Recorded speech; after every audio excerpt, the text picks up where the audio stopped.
Hi guys, what's going on, and welcome back to my channel and welcome to today's video. So I'm currently in the car, I'm just outside the gym, and myself and Alex are actually about to train legs together today. So I thought it would be a good idea to bring you along with us. The last couple of weeks myself and Alex have just naturally found ourselves falling into training legs together like once a week. We didn't really plan it, it just happened to be that his split and my split fell on the same days. And honestly, the last 2 weeks of training legs together, like I literally couldn't walk. And it's not that I'm even changing the program, it's just that we're both so competitive that once we get into our workout, like we're just constantly trying to beat each other. And I just thought it'd be fun to bring you along today and show you what we get up to. So we're actually working off my program today. We're working off the lower body focused advanced plan on my app, which is here. I'm currently 6 weeks in on this workout plan, so my numbers are starting to creep up. I'm equally nervous and excited for today's workout, if I'm honest. Like I just never know how I'm going to feel afterwards. So I normally do like 12 to 15 minute fast walk on the treadmill, then I do some warm-up exercises, and then I get into my workout. But before I get on the treadmill, I'm going to be putting my pre-workout shake together. So for today I have my women's best amino and energy. I just absolutely can't live without this on leg day, if I'm honest guys. So I'm not going to be double scooping it today. I'm going to go with one scoop, plus plenty for someone that's already sort of caffeine sensitive. Why am I literally the messiest person alive? Alex is actually going to bring us through the warm-up. Some dynamic. He loves the dynamic stretch.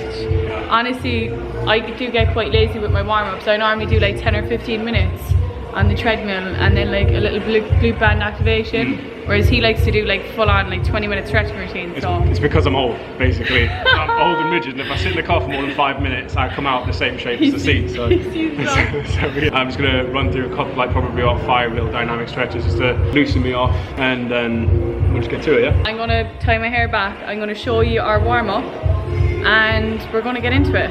Hope you enjoy it, guys, and make sure you save the video so that you can come back and try this workout yourself. High pony.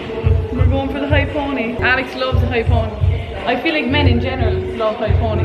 Why is that? Face, like. Shows off my face. You won't want to see this face in a minute, guys. It's gonna be awful. I could really do with a hairbrush, guys, but I left it in the car, so we're just gonna deal with this bush for today's workout. I'm also waiting on an Alphalete delivery. Hopefully my next video will be my haul for their birthday sale. I'm going to leave the date on the screen fee. But yeah, there's loads of new Amplify pieces coming out. Loads of restocks of old pieces. There's underwear. There's like oversized hoodies. There's a lot coming for the birthday sale. So I don't have my package yet, but as soon as it does come, I'll try get a YouTube haul up. But you're going to lie completely flat on your front, and then you're going to put your hands in like a U shape. So like that, just for your stability. And then what you're going to do is you're going to lift your back leg over to the opposite side, and then open up your hips and arms. Oh, wow. Okay. And your back might crack too. My chest is stretching here. Look, yeah. Open your shoulders. So good. Same on the other side as well. We're just going to do about 3 to 5. You don't have to hold it for too long.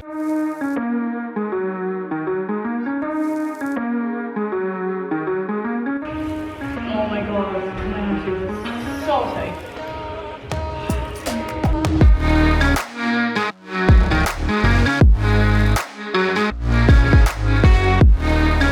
We go? That's it. We get it done? Yeah. I'm actually nervous. You're it's nervous. like pre-leg day now. now. All of these, What? No, I don't do any of that. Kickbacks actually are on the program today, so I hope you enjoy that one. Anyway, we're going to get into it now. Oh, From here on out, we're not friends. Firstly, anyway, guys, let me actually deal with this wallpaper. Anyway, this is today's workout. So we're starting off with leg press, and we have 4 sets in total. Let's go for it, Alex. Guys, if you notice an extreme difference in quality, it's because I changed over to Alex's camera. I can't look at myself. So I'm going to go on to leg press. This is actually my favourite leg press because I find it doesn't compress my back too much. I thought I had to like completely cut out leg press because I was doing the vertical leg press, and anything like overhead I find really compresses my lower back. So if you're someone that thinks you can't leg press, try something like this. Try a single leg press because it's less pressure on your spine, and try something that's not as vertical because I find it's definitely less compressive.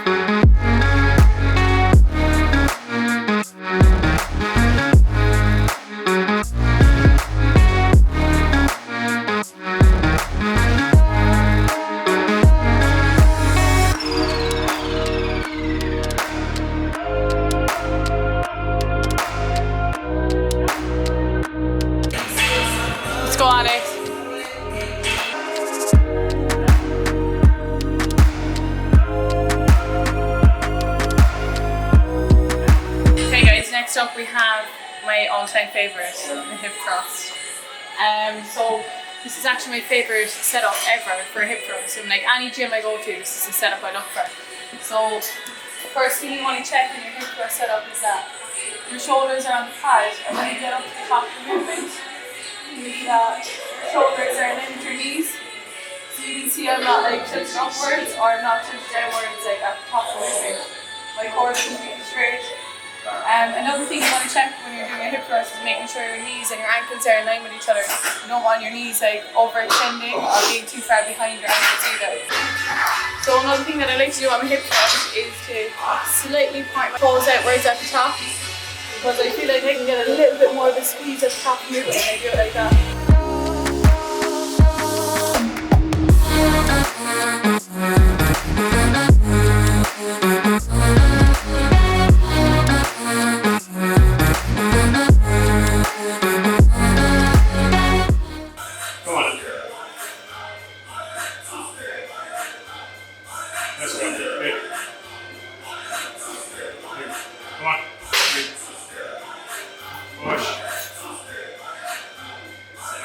Keep the same tempo. Come on.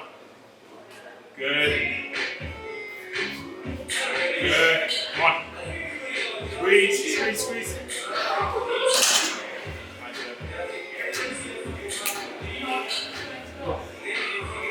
Alex has gone way up in his weight the last few weeks with the hip thrust. What's this weight? We're going 140 here, then I'll do 180, and then we'll go for a 200 for about 5-6 reps. We go for the 6. I'll tell you what, actually, one thing that I've noticed with being taller is when you're in the bottom of your hip, sitting up, I prefer personally to have my hands underneath, like a nice wide grip. I have my hands on top like this, my shoulders are rounded forward, and my scapula sticks out a little bit, so I like to be able to keep a nice flat back like that. I find it feels nice. Working for you. Excuse me, sir. What? Wake up. That's not a rep. We're going in for the 200.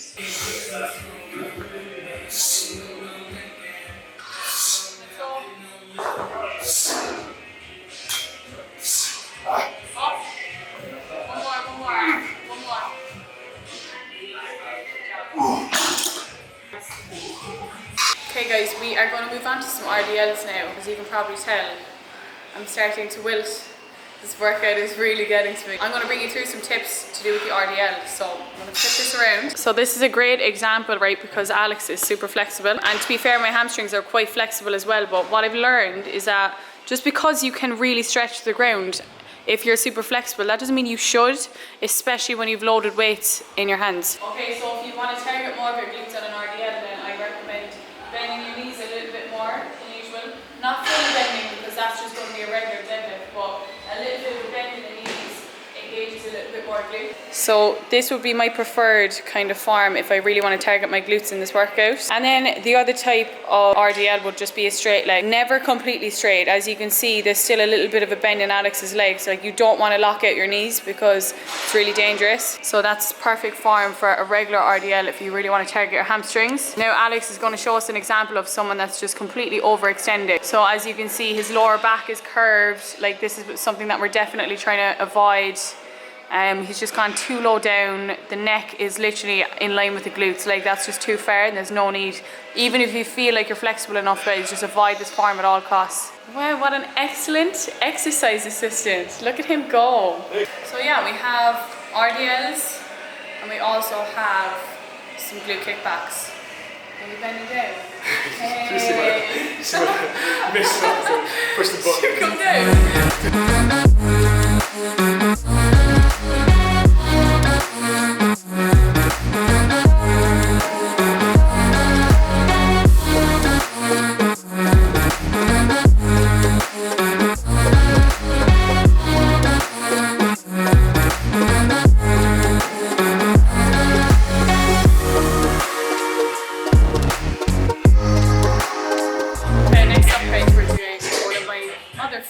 Which is a static lunge.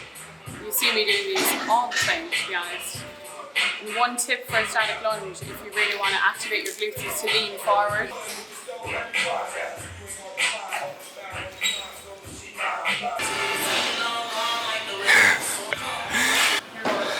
Come on, girl.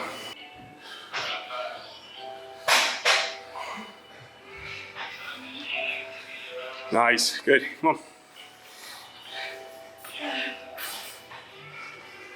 Get the 8. Come on, good. Strong.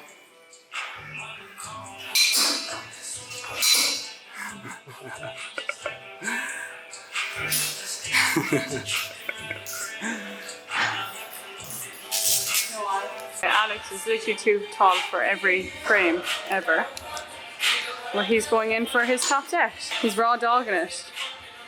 No Versa grips, no knee sleeves. Gone straight in for the kill. Sorry, I'm really heavy breathing on top of you right now, guys. I'm extremely out of breath. Let's go, Alex. I can't wait to argue over who's driving home. Because every time we train legs together, I literally just hand him the keys and I'm like, nope, not today. I can barely walk, I might say like hold my foot on the clutch all the way home.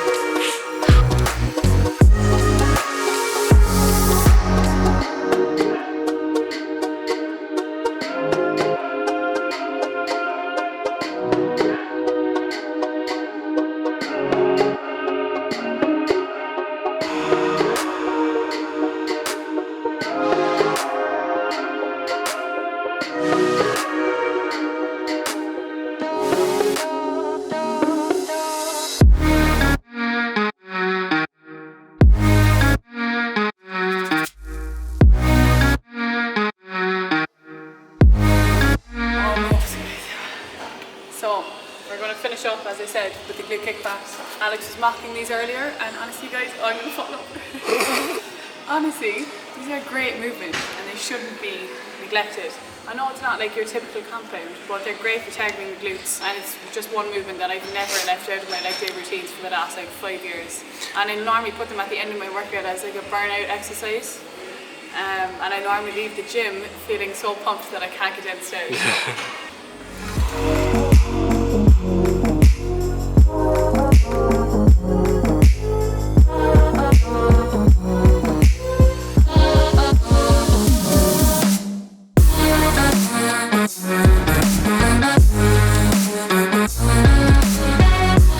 Keep yourself still. Stand up straighter, love. And less bend in the knee. There you go. You feel that in your glutes? You can. Isn't it harder than it looks? It's actually a balance thing. Your form's actually quite good, like for someone that doesn't normally do these. It takes a few reps to get used to it. Once I've got my balance, I'm just like... That's what the pole is for though, you just hang on to it. You just straddle the pole. Good workout? Good little workout, absolutely. I really enjoyed that exercise, to be fair. What I will notice about that workout particularly is there's a lot of like single leg stuff, so I use a lot more core basically for like stabilising myself and things. I noticed even just like doing the leg press, pushing with one leg, stabilising my core. Yeah, we did. The lunges. A lot. I do love a single leg movement, to be fair. And that's why I tell my clients as well, I might not like put loads of ab workouts in your programs, but I'll always make sure like you're really engaging your core with the workouts that we do. I notice a lot more, considering what I usually do. Obviously still do my compounds and stuff, but it's a lot more, like say, unilateral stuff, single leg bits. Well, I'm glad you enjoyed it. Right guys, we are back from the gym, about to cook up our dinner now, but I don't know if you noticed, I did post it on Instagram, but currently revamping the kitchen. I'm actually going to put a little before and after picture of what it did previously look like. So we're currently in the process of doing it up.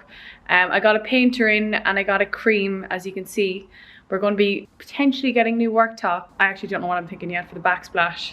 You can leave some recommendations in the comment section because I'm not sure what I'm going to do with that area, but this is how she's looking. We're missing some handles, as you can see. We're waiting for those to come, but this is it so far. Getting places. But anyway, this is today's dinner setup. So we have some mushrooms, we have some tender stem broccoli, organic baby potatoes, which I'm going to cut into wedges. And I have the Bisto gravy. To be fair, I do normally get the reduced salt one, but this one's literally been here since Christmas. So I'm going to use this one out first. I'm going to put this together now.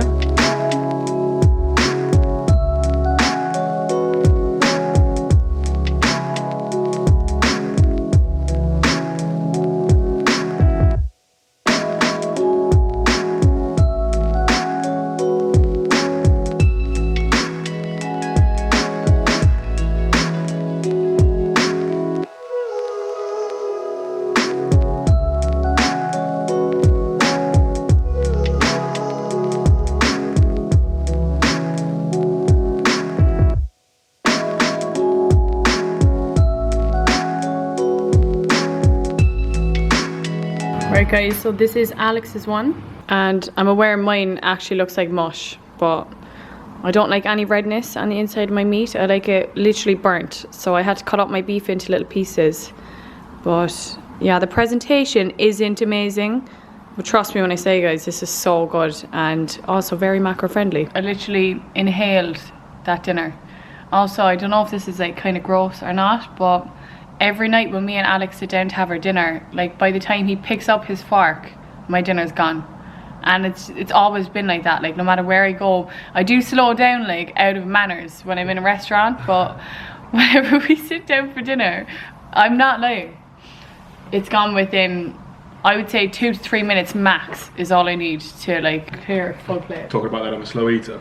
Yeah, but he's a slow eater in general, and I'm actually an extremely fast eater, so when we combine the two, I look like an actual hound. I am a hound, to be fair. You do plate me up a good portion as well though, so like it does take me a bit longer, but I've notoriously always been a slow eater. He waits until his food is cold. I'm like, how? Like mine has to be piping hot for me to eat it. I like eating it in sections as well. So like I've noticed. I like to have all of the veg first, then the potatoes, then the steak. I mean, not in the order, but I like to categorize it. I like stuffing as much stuff on my fork as possible and eating it as fast as I can. But anyway, on that note guys, I'm going to wrap up the video here. I hope you enjoyed it. Don't forget to like and subscribe, and I'll catch you next time.